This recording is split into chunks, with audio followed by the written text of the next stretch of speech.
Hello friends, welcome back to my channel MT maths. Question day series में next question discuss कर रहे हैं, तो स्टार्ट करते हैं।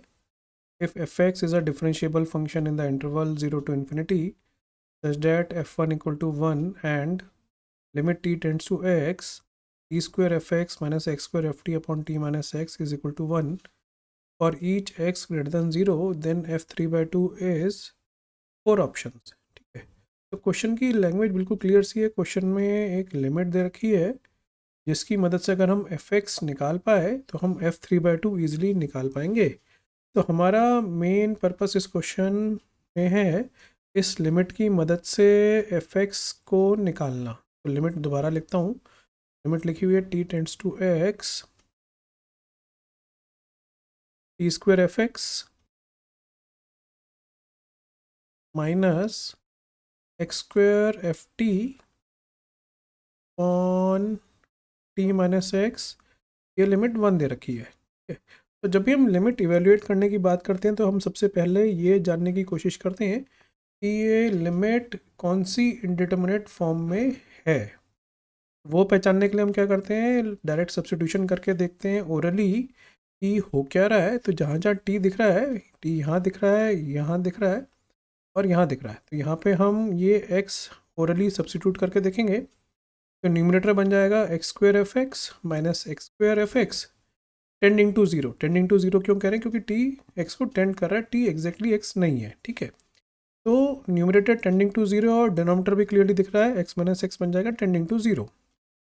तो 0/0 की इनडिटर्मिनेट फॉर्म है, तो उसको हैंडल करने के लिए अपने पास एक ही तरीका बच रहा है, जिसको हम LH रूल बोलते हैं या लॉपिटल रूल बोलते हैं। कारण है कि ये लिमिट किसी स्टैंडर्ड फॉर्म में नहीं है और एफ एक्स तो ऐसे ही अननोन है, तो हम कोई स्टैंडर्ड लिमिट लगा भी नहीं पा रहे हैं। ठीक है, तो लॉपिटल लगा रहे हैं, LH लगा रहे हैं, तो हम लिख लेते हैं अप्लाई LH। तो LH रूल ये कहता है कि अगर लिमिट 0/0 या इन्फिनिटी की इंडिटरमिनेट फॉर्म में है तो हम ऊपर और नीचे अलग अलग डिफ्रेंशिएट कर सकते हैं और लिमिट एप्लीकेबल होगी उस पे भी। तो हमारा पर्पस क्या है, ऊपर और नीचे डिफ्रेंशिएट करना। इंपॉर्टेंट पॉइंट, किसके रेस्पेक्ट में डिफ्रेंशिएट करना है, जिस वेरिएबल पे लिमिट अप्लाई हो रखी है। तो limit is on variable t tending to something लिखा है, तो टी के रेस्पेक्ट में डिफ्रेंशिएट करना है एक्स को कांस्टेंट मान करके। ठीक है, तो ऊपर टी स्क्वायर दिख रहा है तो बन जाएगा टी स्क्वायर का डिफ्रेंशिएशन 2t, टी के रेस्पेक्ट में एफ एक्स कॉन्स्टेंट की तरह वर्क कर रहा होगा तो वैज इट इज आएगा। Next minus x square constant की तरह वर्क कर रहा होगा, टी के रेस्पेक्ट में एफ टी का डिफ्रेंशिएशन बन जाएगा एफ डैश टी। ठीक है, और नीचे है टी, उसका डिफ्रेंशिएशन 1 माइनस एक्स का डिफ्रेंशिएशन इज 0 और ये लिमिट 1 के इक्वल है। अब ध्यान से देखोगे नीचे अगर 0 नहीं बन रहा है, मतलब 0/0 फॉर्म ख़त्म हो चुकी है, डिनोमिनेटर का 0 नहीं बन रहा है, तो मैं डायरेक्टली अब ये लिमिट इवेल्युएट कर सकता हूँ बाय डायरेक्ट सब्स्टिट्यूशन। मतलब मैं टी की वैल्यू डायरेक्टली एक्स डाल सकता हूँ क्योंकि इनडिटर्मिनेट फॉर्म ख़त्म हो चुकी है, तो direct substitution is going to work.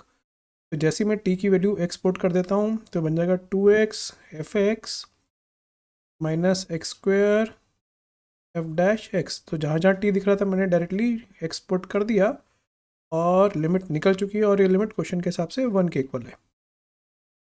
ध्यान से देखोगे जो इक्वेशन बनी है इसको हम डिफरेंशियल इक्वेशन बोलते हैं, क्योंकि F dash x F x और एक्स में इक्वेशन को ही हम डिफरेंशियल इक्वेशन बोलते हैं। ठीक है, अब हम अपनी सिंप्लीफिकेशन के लिए, अपनी आसानी के लिए एफ एक्स को एक सिंबल दे देते हैं वाई। और इससे हम इंटरप्रेट कर सकते हैं भाई f dash x d y by d x होगा। ठीक है, तो ये अब इक्वेशन को हम लिख सकते हैं 2x y minus x square d y by d x is equal to 1। Rearrange करके लिखते हैं minus x square d y by d x plus 2x y is equal to 1। और ये बड़ी अच्छी सी इक्वेशन है जिसको हम बोलते हैं लीनियर डिफरेंशियल इक्वेशन, LD। और लीनियर डिफरेंशियल इक्वेशन पहचानने का तरीका बड़ा आसान होता है। डिपेंडेंट वेरिएबल और डिफरेंशियल कोफिशिएंट में लीनियर को हम बोलते हैं लीनियर डिफरेंशियल इक्वेशन। तो डिपेंडेंट वेरिएबल का मतलब है d y by d x अगर हम लिख रहे हैं क्वेश्चन में या इक्वेशन में, तो y यहाँ पे डिपेंडेंट वेरिएबल है, तो dy बाई डी एक्स की पावर 1 होनी चाहिए और डिपेंडेंट वेरिएबल y की पावर 1 होनी चाहिए, जो कि अपने को क्लियरली यहाँ पे दिख रही है। ठीक है, तो लीनियर डिफरेंशियल इक्वेशन को अपने को एक स्पेसिफिक फॉर्म में कन्वर्ट करना पड़ता है। जो फॉर्म होती है जिसका अपने को सोल्यूशन डायरेक्टली लिखना आता है वो होती है ये। ठीक है, इस फॉर्म में लिखना होता है, तो इस फॉर्म में ये फिलहाल नहीं है। ये है minus x square d y by d x, minus x square d y by d x plus 2xy equal to 1। ठीक है, इस फॉर्म में लिखा हुआ है, तो मेरे को ये अबव फॉर्म में इसको कन्वर्ट करना है। तो कुछ नहीं करना, d y by d x का कोफिशिएंट 1 बनाना और कुछ नहीं करना, तो divide by minus x square कर देंगे बोथ साइड्स। तो अपनी नोन फॉर्म में आ जाएगा, जिसका सोल्यूशन अपने को लिखना आता है। तो ये बन जाएगा d y by d x plus 2xy on minus x square equal to 1 upon minus x square. तो ये एक्स कैंसिल हो गया, तो ये बन गया अपना d y by d x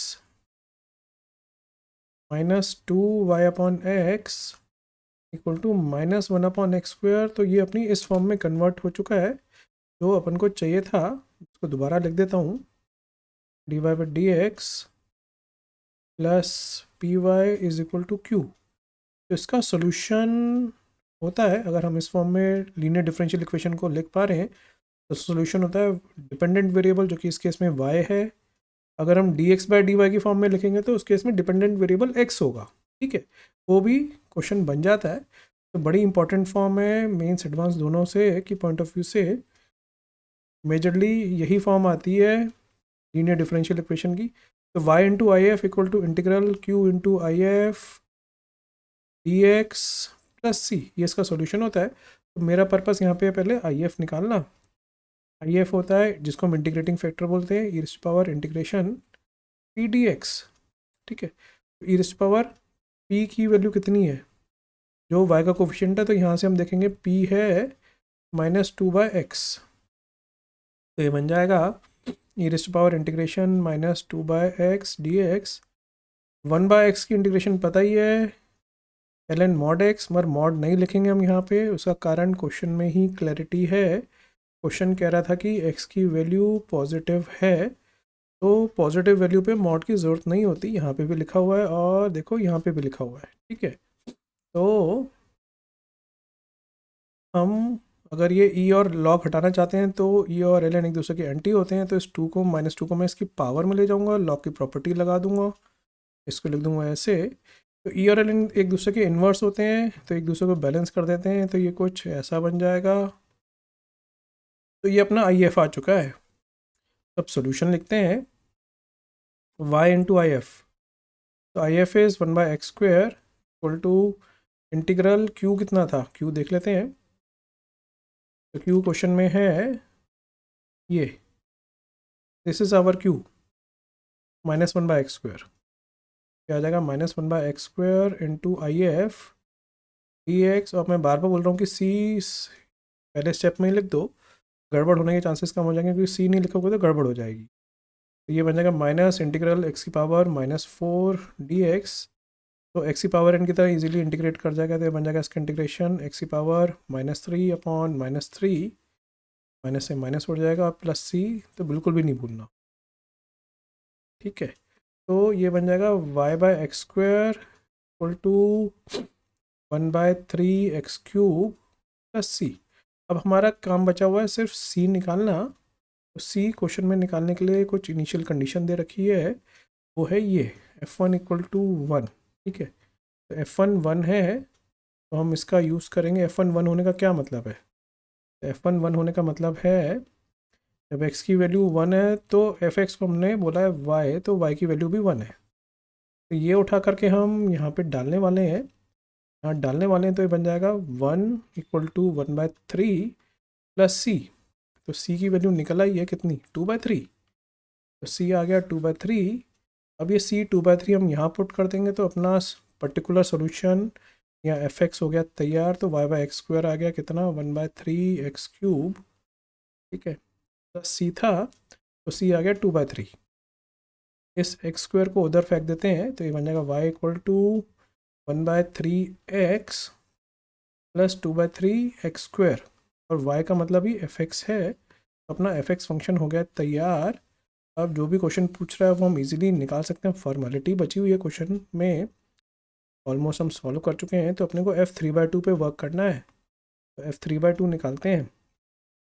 f3/2 का मतलब हो गया x की जगह 3/2 डालना है, तो 1/3 इंटू 3/2 प्लस 2/3 इंटू 3/2 का स्क्वायर, मतलब कुछ ये, तो ये 3 से 3 चला गया, 2 से 2 चला गया, और ये बन गया 2/9 प्लस 3/2। तो एलसीएम ले लेते हैं, आ जाएगा 18, ऊपर बन जाएगा 4 प्लस 27, तो ये आ गया 31/18 आर आंसर।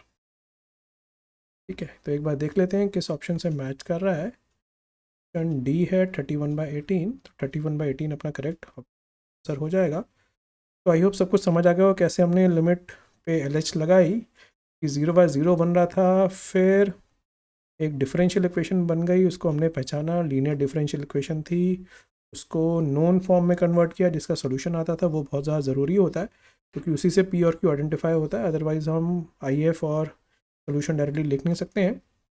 तो नोन फॉर्म में कन्वर्ट करना ज़रूरी है, पहचानने के बाद dy/dx plus p y equal to q की फॉर्म में लिखना मोस्ट इंपॉर्टेंट।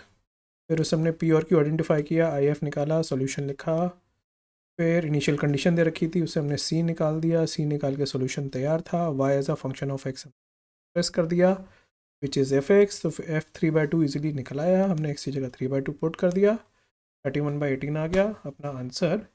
आई होप समझ आ गया हो कैसे इसको हमने प्रोसीड किया। तो वीडियो ये एंड करता हूँ। Thanks very much for watching, have a nice day.